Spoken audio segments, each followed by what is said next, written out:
Hey everyone, this is Tim from YourSixTech. Today in this video, I'm going to show you how to automatically update your games on your PlayStation 5. So the first thing to know is to have your games automatically updated, they need to be on your home screen somewhere. So if they're in the library right here, these games in here won't be updated. If they're on the home screen here, they will. So you got to open up the game so it appears on here, and then you want to go to it, and you want to go to Keep in Home Screen right here.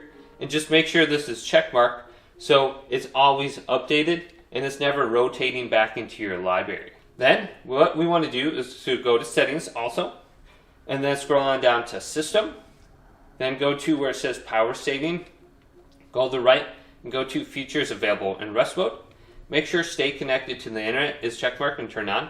While in Rest Mode, your PS5 can download update files and content, so we have that, and then we can back out.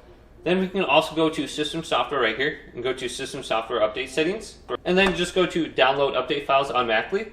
And then go to Install Update Files automatically as well. And this will be specifically for the system software. It won't be for the games.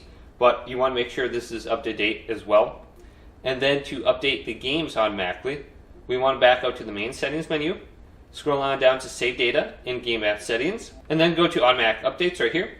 And then go to Auto Download. Your PS5 will regularly check for the latest update files. Download update files when they're available. Checkmark this, and then go to Auto Install in Rest Mode. Go to checkmark, and if you're using a game or app that's being updated, it'll close to allow the update files to be installed. So make sure your PlayStation is in rest mode.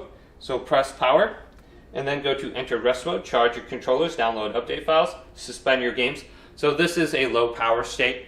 It's only going to cost you like $10 a year to keep your PlayStation 5 in rest mode.